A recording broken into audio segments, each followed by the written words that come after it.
நமது வடலூரை சேர்ந்த அருமை பெரியவர்களே, அன்பு தாய்மார்களே, எழுச்சியோடு இங்கே வருகை புரிந்திருக்கின்ற இளைய சமுதாயமே, உங்கள் அனைவருக்கும் முதற்கென எனது வணக்கத்தை தெரிவித்துக் கொள்கின்றேன்.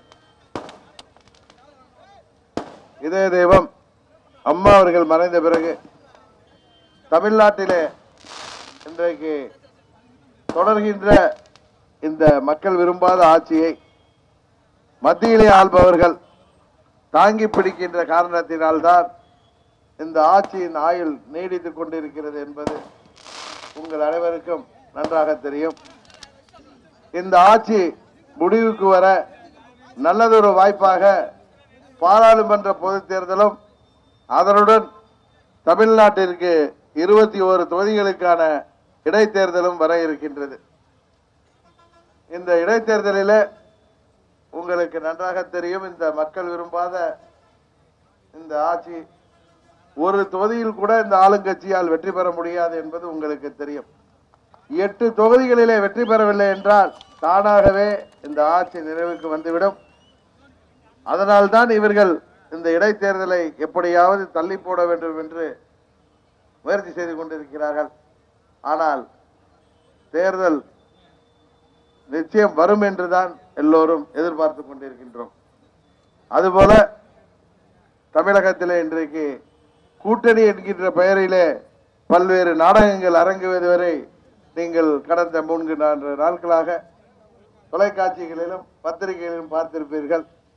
ஒரு கூட்டணி மெகா கூட்டணி என்கிறார்கள். மெகா கூட்டணி அதில் இருப்பது தமிழ்நாட்டு மக்களை வஞ்சிக்கின்ற, தமிழ்நாட்டு மக்கள் விரும்பாத பாரதிய ஜனதா கட்சி. இன்னொன்று, நீங்கள் எப்பொழுது முடிவுக்கு வரும் என்று எதிர்பார்க்கின்ற ஆட்சியாளர்களின் அதிமுக கட்சி. புதிதாக அதில் ஒரு பெரிய கட்சி சேர்ந்திருக்கிறது. அதன் தலைவர் வயதிலே பெரியவர், சமூக நீதி போராளி என்று தன்னை சொல்லிக் கொள்பவர், தைலாபுரத்து பெரியார் என்று அழைக்கப்படுபவர். அவர் எப்படியெல்லாம் அம்மா அவர்களை பற்றியும் திராவிட கட்சிகளை பற்றியும் கடந்த காலத்திலே பேசினார் என்பது உங்களுக்கு நினைவிலே இருக்கும். பொதுவாக அரசியலிலே பல கூட்டணிகள் வரும். ஒரு அம்மா அவர்கள் இருந்த பொழுது அவரது ஆட்சியை விமர்சிப்பதும் அவரது கொள்கைகளை விமர்சிப்பது என்பது வேறு. பிறகு அரசியல் கட்சிகள் கூட்டணி வைப்பது என்பது வேறு. ஆனால் திரு ராமதாஸ் அவர்கள் என்ன பேசினார்கள் என்பதை நீங்கள் சோசியல் மீடியா என்கிற வலைதளத்திலே வந்த அவர் பேசியதை, அவரது மகன் டாக்டர் அன்புமணி ராமதாஸ் பேசியதை நீங்கள் பார்த்திருப்பீர்கள். திரு ராமதாஸ் என்ன சொல்கிறார்? திராவிட கட்சிகளுடன் நான் கூட்டணி வைக்க மாட்டேன், அந்த கட்சிகளுடன் நான் 101% கூட்டணி வைக்க மாட்டேன், வேண்டுமென்றால் உங்களுக்கு எழுதி தருகிறேன் என்று ஊடகத்தை பார்த்து பத்திரிகையாளரை பார்த்து சொல்கிறார். இன்னும் ஒருபடி மேலே போய் திராவிட கட்சிகளுடன் கூட்டணி வைப்பது என்பது அவரது தாயை சம்பந்தப்படுத்தி, இந்த வயதிலே ஒரு 75 வயது பெரியவர் பேசுகின்ற பேச்சானது எப்படியெல்லாம் பேசினார் என்பது உங்களுக்கு தெரியும். அதுவும் ஒரு தாயை சம்பந்தப்படுத்தி, தனது தாயை சம்பந்தப்படுத்தி பேசினார். அதை பேசுவதற்கு சொல்வதற்கு எனக்கு வாய் கூசுகிறது. அவர் அன்றைக்கு தொலைக்காட்சி பேட்டியிலே பத்திரிகையாளர் சந்திப்பிலே சொன்னதை நீங்கள் பார்த்திருப்பீர்கள்.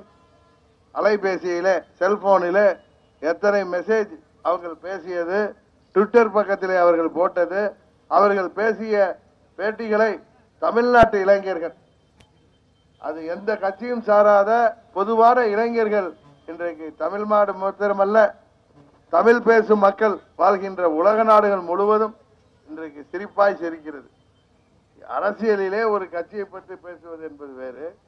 இது போல தரம் தாழ்ந்து பேசிவிட்டு போதா குறைக்கு அவரது மகன் டாக்டர் அன்புமணி ராமதாஸ் இவர்கள் ஊழல் செய்து விட்டார்கள், சிபிஐ என்கொயரி வேண்டும் என்று இவரது தந்தையார் திரு ராமதாஸ் எழுதிய 70 லட்சம் கோடி ஊழல் முறைகேடு, பழனிசாமி இயற்கை வளங்களை எல்லாம் பழனிசாமியும் அமைச்சர்களும் கொள்ளையடித்து விட்டார்கள் என்று புத்தகம் போட்டு அவர்கள் கவர்னரை சந்தித்து ஊழல் பட்டியல் கொடுத்து சிபிஐ என்கொயரி வேண்டும் என்று கேட்டார்கள். அது மாத்திரமல்ல, அம்மா அவர்கள் மறைந்த பிறகு அவருக்கு சட்டமன்றத்திலே படம் திறப்பதற்காக அறிவித்திருந்த பொழுது அவருக்கு சட்டமன்றத்திலே படத்தை திறக்கக்கூடாது. பெருந்தலைவர் காமராஜர், மூதறிஞர் ராஜாஜி, பேரறிஞர் அண்ணா, புரட்சி தலைவர் எம்ஜிஆர் அவர்களோடு இவரை நீங்கள் ஒப்பிடக்கூடாது. அவர் ஒரு குற்றவாளி.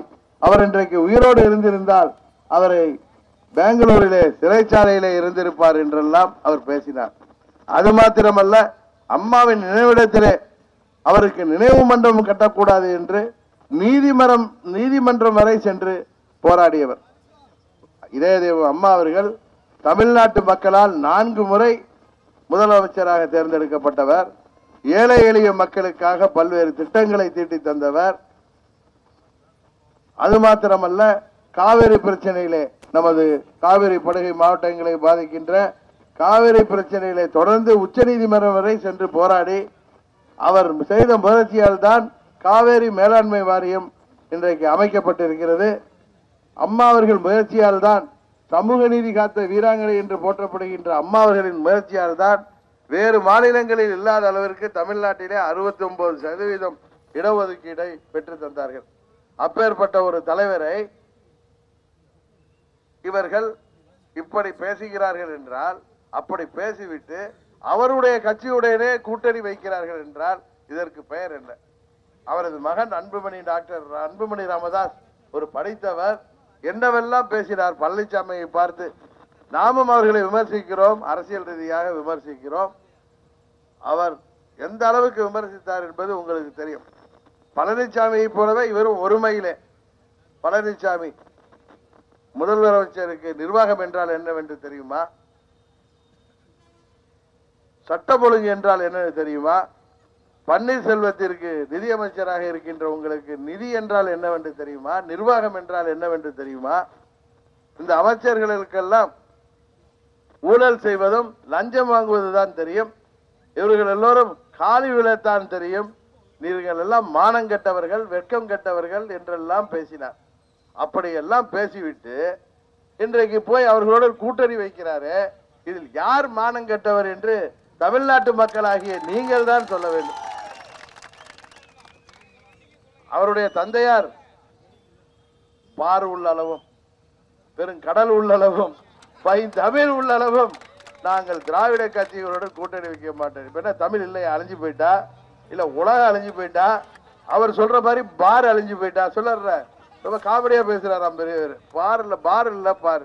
இன்னொன்னு என்னமோ மதுவுக்கு எதிரானவர். நம்ம இந்தியாவுக்கு சுதந்திரம் வாங்கி கொடுத்த காந்தி மாதிரி தைலாபுரத்து காந்தி மதுவுக்கு எதிரானவர் சொன்னா, இப்ப மதுக்கடைகளை வச்சிருக்கின்ற தங்கமணியோட தான் அலையன்ஸ் பேசி, டாஸ்மாக் தங்கமணியோட தான் அலையன்ஸ் பேசி நீங்க சீட்டு முடிச்சிருக்காங்க. அன்று நேற்று பார்த்திருப்பீங்க, 50 நிமிஷம் பத்திரிகையாளர் சந்திப்பு. பத்திரிகையாளர்லாம் வறுத்து எடுத்துட்டாங்க பாத்தீங்களா இல்லையா? இவர் அவங்கள டென்ஷன் ஆவா, இவரு டென்ஷன் உட்கார முடியல சீட்ல. என்ன நான் இன்னைக்கு ஒன்று பேசுறேங்க. இப்ப எனக்கு வருத்தம் என்னன்னா, நானும் ஒரு கட்சியில தொண்டரா இருந்து, கட்சியில எம்பியா இருந்து, பொருளாளரா இருந்து, இன்னைக்கு துணை பொதுச் செயலராக இருக்கேன். அவங்க கட்சியில, அந்த பாட்டாளி மக்கள் கட்சியில பாட்டாளி சொந்தங்கள் சொல்லி இவங்க வச்சு சொல்றாங்களே, அவங்க எல்லாம் இப்போ ஒரு இந்த ஊர்ல ஒரு நகர செயலாளர் இருக்கலாம், ஒரு நிர்வாகி இருக்கலாம். அவர் எப்படி இதுக்கெல்லாம் பதில் சொல்ல போறாரு? இவங்க அப்பாவும் பிள்ளை யார் கண்ணிலையும் பட மாட்டாங்க. அவங்க இதுல போயிடுவாங்க. நேற்று 50 நிமிஷம் டிவியில மாட்டினது அவங்க கட்சிக்காரர்கள் எப்படி பார்ப்பாங்க? அவங்க இப்ப பக்கத்து வீட்டுக்காரர் கேட்பாரு, என்ன ஏன் உங்க ஐயா இப்படி எல்லாம் பேசிட்டு இப்ப இப்படி போய் டபாலும் விழுந்துட்டாரு காலில், என்ன காரணம்? என்ன பேசிக்கிறாங்களா 500 கோடின்னு, அது என்ன அப்படின்னு கேட்பாங்களா இல்லையா? நேற்று வரைக்கும் பழனிசாமி ஊழலா, இந்த ஆட்சி ஒழிக்கப்பட வேண்டிய ஆட்சியா? இன்னைக்கு பார்த்தா அவங்களோட கூட்டணியா? இது வெற்றி கூட்டணியா? என்ன நம்ம எல்லாம் முட்டாளா? காதுல பூ சுத்திருக்கோமா? யாருக்கு பூ சுத்த பாக்குறாங்க? 20 வருஷமா சுத்துற பூவெல்லாம் போதும். அது மாத்திரம் இல்லைங்க, எனக்கு இதை விட எல்லாம் தாண்டிய அம்மாவின் தொண்டர்கள் இன்றைக்கு தமிழ்நாடு முழுவதும் கொதித்து போயிருக்காங்க. அதான் உண்மை. 95% அம்மா மக்கள் முன்னேற்ற கழகத்தில் இருக்காங்க. ஒரு 5% அங்க இந்த வருமானத்துக்காக வரும்படிக்காக இருக்கிறவங்க வீட்டுக்குள்ள இருந்து வெளில வராம படுத்து கிடக்காங்க. ஏன்னா அவங்களுக்கு அசிங்கம்ல கேட்பாங்கல்ல பக்கத்து வீட்டுலக்கார. கட்சி சாராத எத்தனை பேர் அந்த தெருவில் குடியிருப்பாங்க. என்னப்பா அவங்க ஆள் இப்படி எல்லாம் பேசிட்டு வந்துட்டாங்க, நீங்களும் கட்டி பிடிச்சிக்கிட்டீங்களே, என்ன விஷயம்? அதாவது தேர்தலில் வெற்றி பெறணுங்கிறதுக்காக எதுக்கு ரெடி இவங்க, அவ்வளவுதான். வெக்கம் அவங்க வார்த்தையில, அதாவது அன்புமணி ராமதாஸ் வார்த்தையில சொல்ல போனா வெக்கம், மானம், சூடு, சொரணை எதுவுமே இல்லாத கூட்டணி, மானங்கெட்ட கூட்டணி. மாற்றம் ஏற்றம்லாம் கிடையாது, ஒரு பித்தலாட்டம் தான்.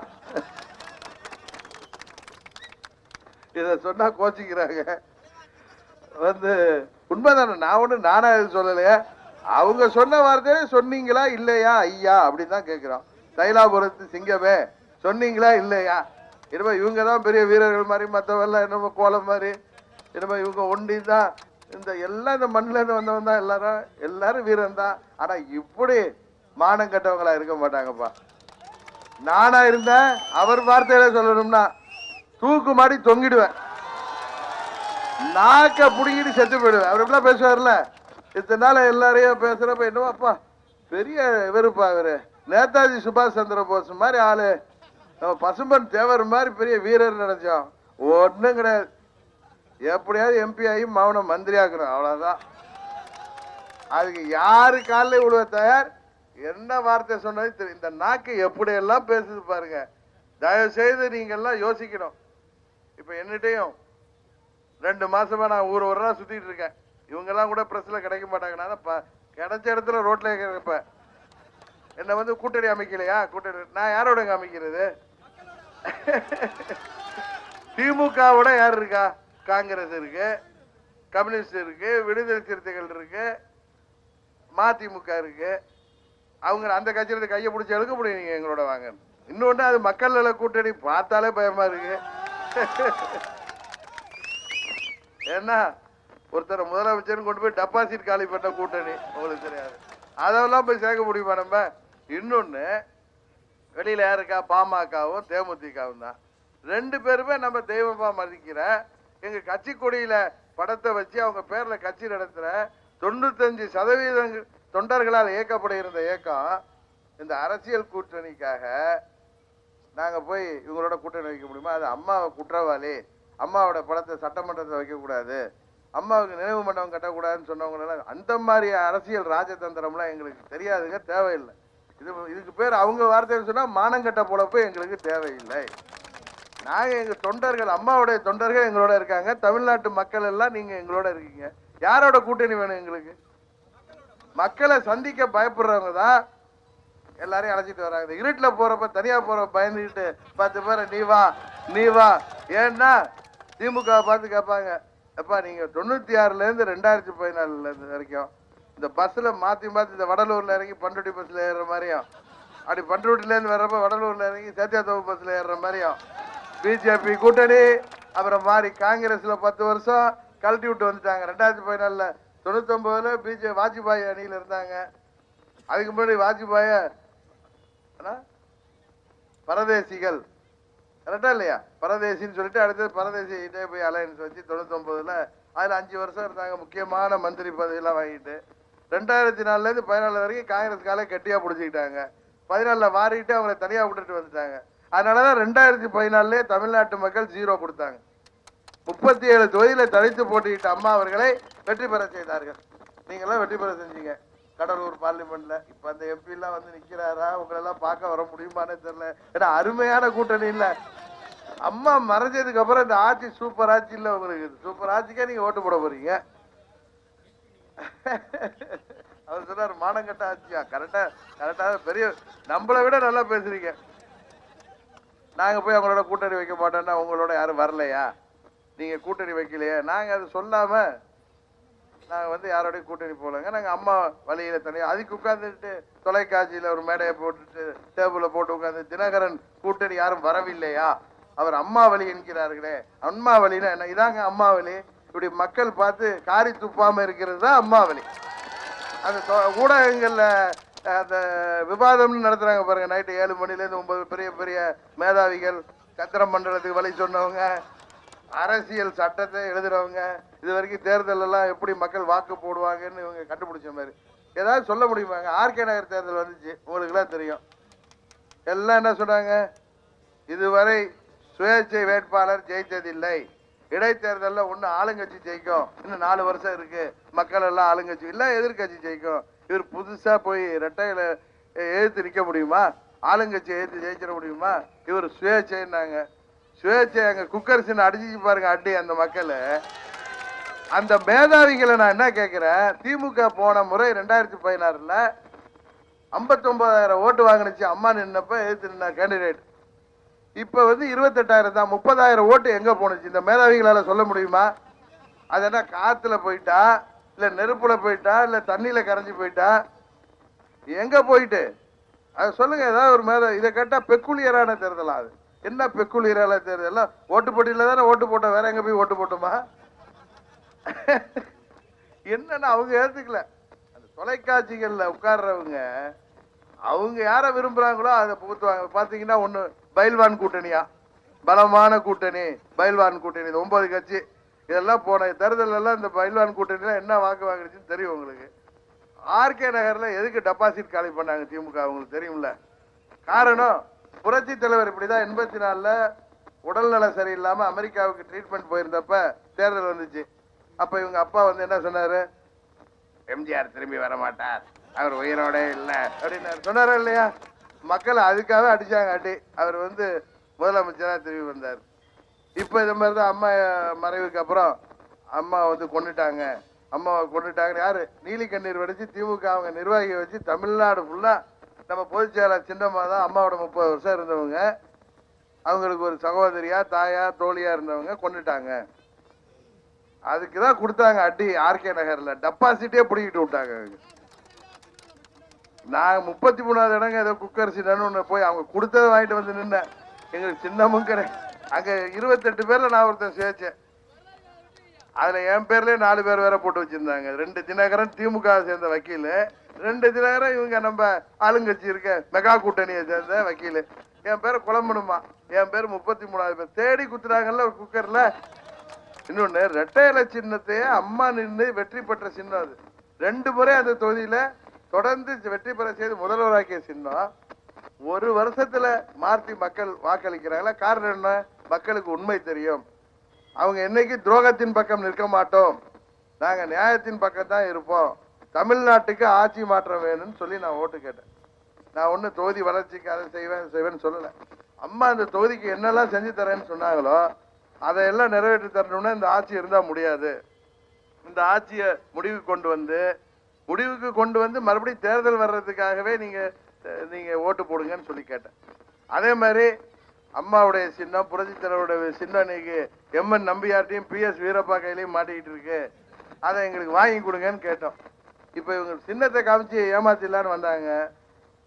வீடு வீடா போய் 6,000 ரூபாய் பேரம் பேசி பார்த்தாங்க, அதுவும் நடக்கல. இப்ப வருவாங்க பெரிய மூட்டைகளை தூக்கிட்டு. பெரிய கூட்டணி வேற இல்ல, ஆளுங்கட்சிகள், மத்திய மாநில ஆளுங்கட்சிகள், 10க்கு நம்ம தைலாபுரத்து ஐயா வேற, சூப்பர் கூட்டணி. இன்னும் யாராவது பேசிட்டு இருக்காங்களா? மக்கள் இது வந்து அவர் அன்னைக்கே சொல்லிட்டாரு டாக்டர் ராமதாஸ், இது மக்கள் நல கூட்டணின்னு. ஏற்கனவே திவாலான கூட்டணின்னு அவரே சொல்லிட்டாரு. அவரை மீறிய வாயால உண்மையை சொல்லிட்டாரு இன்னைக்கு. அதனால நாங்க வந்து மக்களை நம்பி மக்களோடு இருக்கோம்.